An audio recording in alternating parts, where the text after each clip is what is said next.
ఇక ఏపీలో ఎండల తీవ్రత రేపటి నుంచి తగ్గే అవకాశం ఉందని విపత్తుల నిర్వహణ సంస్థ తెలిపింది. ఇవాళ 11 మండలాల్లో తీవ్ర వడగాల్పులు వీస్తుండగా 64 మండలాల్లో వడగాల్పుల ప్రభావం ఉంటుంది. మరోవైపు ఉపరితల ఆవర్తనంతో అనంతపురం, శ్రీ సత్యసాయి, కడప, అన్నమయ్య, చిత్తూరు జిల్లాల్లో మోస్తరుగా, మిగతా జిల్లాల్లో తేలికపాటి వర్షాలు పిడుగులతో పడతాయని వాతావరణ శాఖ తెలిపింది. ఇక ఏపీలో వాతావరణంపై లేటెస్ట్ అప్డేట్స్ మా కరెస్పాండెంట్ బిందు అందిస్తారు. విభిన్న వాతావరణాలు మీరు ఎప్పుడన్నా చూసారా? ఒకే రోజు ఎండ కాస్తుంది, ఒకే రోజు వాన కూడా పడుతుంది. అదేనండి, పొద్దునంతా ఎండ కాస్తుంది, నైట్ అంతా వర్షం పడుతుంది.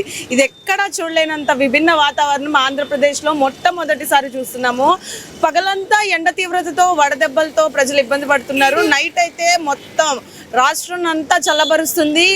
తీవ్ర వర్షపాతంతో అంటే ఈదురుగాలులతో ప్రజలందరినీ చల్లబరుస్తుంది. ఇంకా పగలైతే మళ్ళీ రొటీన్, పగలైతే మళ్ళీ ఎండ తీవ్రత, మళ్ళీ వడగాల్పులు, మళ్ళీ వడదెబ్బలు, మళ్ళీ ప్రజలు బయటకు రాలేని పరిస్థితి, అస్వస్థతకు గురవుతున్నారు.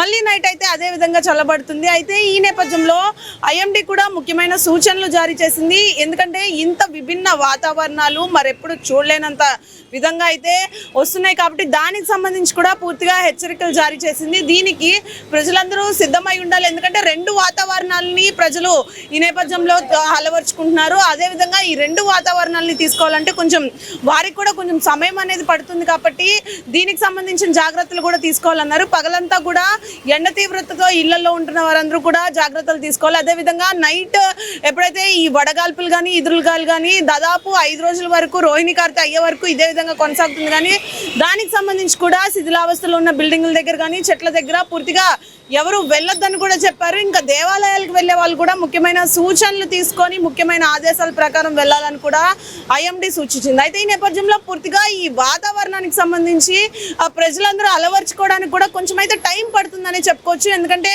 మార్నింగ్ అంతా అంతవరకు అలసిపోయి, అంత ఎండ తీవ్రత కలిసిపోయిన ప్రజలు సాయంత్రానికి చల్లబరుస్తున్నారు. సాయంత్రానికి చల్లగా అవుతుంది. అయితే ఈ తీవ్రత అంటే ఇన్ని రోజులు ఇంత హీట్ వేవ్స్ ని దాదాపు 46 డిగ్రీలని చవి చూసిన ప్రజలందరూ ఇప్పుడు శాంతంగా అయింది. చూసుకుంటే రోడ్లన్నీ కూడా ప్రశాంతంగా ఉన్నాయి. వారి రోజువారి పనులకు వెళ్తున్న నేపథ్యం కూడా కనిపిస్తుంది. అయితే ఈ రెండు విభిన్న వాతావరణాలు ఎలాగా, ఇది ఎన్ని రోజులు కొనసాగుతుందన్న దాని మీద ఖచ్చితంగా ప్రకృతి మీద డిపెండ్ అయిందని కూడా చెప్పుకోవచ్చు. ఇది ఇక్కడ పరిస్థితి. వీడియో జర్నలిస్ట్ మౌలితో బిందు, వైకే న్యూస్, విజయవాడ.